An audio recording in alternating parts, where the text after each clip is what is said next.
નમસ્કાર દર્શક મિત્રો, હું છું રૂપલ લોણીચિયા. સંપૂર્ણ ન્યૂઝમાં આપનું સ્વાગત છે. વડાપ્રધાનના આત્મનિર્ભર ભારત બનવાના આહવાનને સાકાર કરવા માટે સ્વદેશી વસ્તુઓનો વધુમાં વધુ ઉપયોગ કરવા પ્રયત્ન કરવામાં આવી રહ્યા છે. સ્વદેશી અભિયાન એ આત્મનિર્ભર ભારત બનવાનો મુખ્ય પાયો અને સિદ્ધાંત છે.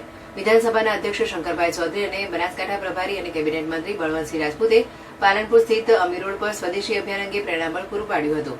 બંને મહાનુભાવોએ અમીર રોડ પર આવેલી દુકાનોમાં સ્વદેશી અભિયાનના સ્ટીકર લગાવી વેપારીઓ સાથે સહજભાવે વાતચીત કરી તેમના દ્વારા વેચાતા ઉત્પાદનો વિશે જાણકારી મેળવી હતી. અધ્યક્ષ અને મંત્રી દેશ માટે આ કાર્યમાં સૌને સહયોગ આપવા માટે સંદેશો આપ્યો હતો. ખાસ કરીને વેપારી સંગઠન આ અભિયાનમાં જોડાય ત્યારે તેની ગતિ બમણી થઈ જાય છે.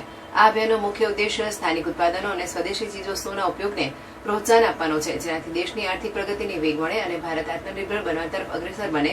બનાસકાંઠામાં આવેલી તમામ દુકાનો અને ખાતે લાખોની સંખ્યામાં વિવિધ ચીજવસ્તુઓ ખરીદવા માટે નાગરિકો આવતા હોય છે, ત્યારે ખાસ કરીને લોકો સ્વદેશી વસ્તુઓને અપનાવે તે જરૂરી હોવાનું જણાવ્યું હતું. આ અભિયાનમાં પાલનપુરના ધારાસભ્ય અનિકેતભાઈ ઠાકર સહિત બહોળી સંખ્યામાં નાગરિકો જોડાયા હતા.